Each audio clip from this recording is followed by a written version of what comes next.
24 ঘন্টা পরিষেবা দেওয়ার কথা থাকলেও সপ্তাহে 3 দিন সরকারি হাসপাতালে উপস্থিত থাকেন অ্যানাস্থেটিস্ট বা অজ্ঞানের ডাক্তার।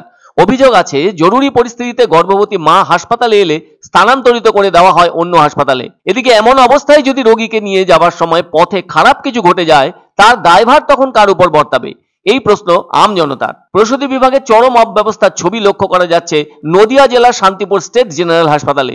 এখানে দীর্ঘদিন ধরে অজ্ঞানের ডাক্তার না থাকায় চরম সমস্যায় পড়েছেন শান্তিপুরের গর্ভবতী মায়েরা। এদিকে স্বাস্থ্য দপ্তরের নিয়ম অনুযায়ী প্রতিটি স্টেট জেনারেল হাসপাতালে 24 ঘন্টা অ্যানাস্থেটিস্ট অর্থাৎ সিজারের জন্য অজ্ঞানের ডাক্তার থাকার কথা, কিন্তু শান্তিপুর স্টেট জেনারেল হাসপাতালে দীর্ঘদিন ধরে নয়, সপ্তাহে মাত্র 3 দিন থাকেন অজ্ঞানের ডাক্তার। সে কারণে বাকি 4 দিন হাসপাতালে কোনোভাবেই সিজার করা সম্ভব হয় না। ফলে ওই 4 দিন কোনো জরুরি পরিস্থিতিতে গর্ভপাতের জন্য কোনো প্রসূতি মা হাসপাতালে ভর্তি হলে তাদেরকে অন্য হাসপাতালে স্থানান্তরিত করা হয়, অথবা একরকম জোরপূর্বক পরিবারের পক্ষ থেকে সই করে ভর্তি করে নেওয়া হয়।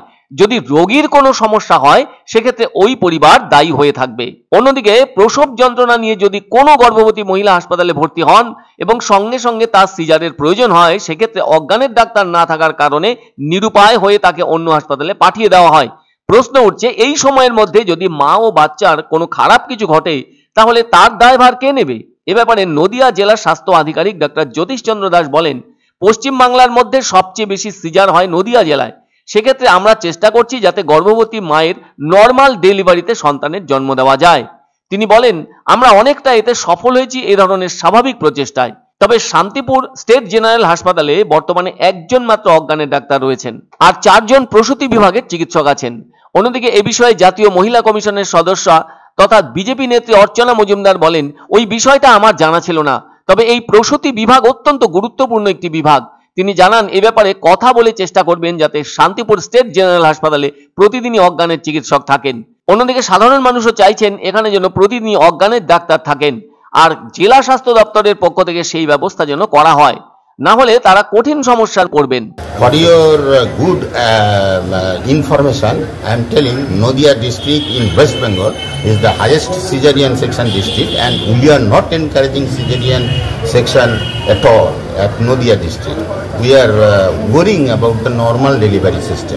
একটা স্টেট জেনারেল হসপিটাল যেখানে এত বড় ইনফ্রাস্ট্রাকচার, সেখানে 24 ঘন্টা প্রসূতি মায়েরা আসেন, তাদের এমার্জেন্সি সিজার হওয়া প্রয়োজন। তা নইলে মায়েরা কোথায় যাবে? সরকারি ব্যবস্থাপনায় থাকা উচিত। যদি কোনো কারণে 24 ঘন্টা সিজার না হয়, সেটা যাতে হয় সেই জন্য নিশ্চয়ই আমি সুপারিশ করে যাব। না, সেটা সর্বক্ষেত্রে এমনটা নয়, কারণ আমরা দেখেছি যে বিভিন্ন ক্ষেত্রেই রোগীকে কিন্তু দৌড়দৌড়ি করতে হয় এদিক ওদিকে। শান্তিপুর হসপিটালেই যদি তিনি পরিষেবাটা পান এবং যেটা ব্যবস্থা, যেটা আমাদের সরকারিভাবে সমস্ত সুযোগ সুবিধে একটা হসপিটালে থাকা সত্ত্বেও যদি মানুষ পরিষেবা না পায়, তাহলে সেটা খুব দুঃখজনক। এক অন্য অনুভূতির স্পর্শ পাওয়া যায় রয়কো ব্র্যান্ডের গেঞ্জি ও জাঙ্গিয়ায়। তাই ছোট বড় সবার পছন্দ রয়কো গেঞ্জি ও জাঙ্গিয়া। প্রস্তুতকারক জয়মনি হোশিয়ারি, কলকাতা। আনন্দ সংবাদ, আনন্দ সংবাদ। 30 বছরের নির্ভরযোগ্য প্রতিষ্ঠান ইন্দ্রমণি রাইস মিল। আমাদের কয়েকটি জনপ্রিয় ব্র্যান্ড হলো তাজ, বরলি, খুশি ইত্যাদি। আমাদের factory outlet CG trading company, Dinbazar, axis ব্যাংকের পাশে, জলপাইগুড়ি। এখানে সুলভ মূল্যে গুণগত মানের সব ধরনের চাল পাওয়া যায়। Phone number 9547029475। পছন্দসই সেরা খাবার খেতে হলে সোজা চলে আসুন রুচিসম্মত আধুনিক মানের রেস্টুরেন্ট রাজদরবারে। কেননা এখানেই আপনারা পাবেন ভোজনের রাজকীয় অনুভূতি। শুধু পুজোর সময়ই নয়, সারা বছরই রকমারি খাবার সরবরাহ করাই এই রেস্টুরেন্টের আভিজাত্য। আমাদের ঠিকানা রাজদরবার, রাহুতবাড়ি, বাবুপাড়া, জলপাইগুড়ি। ধামাকা ধামাকা ধামাকা!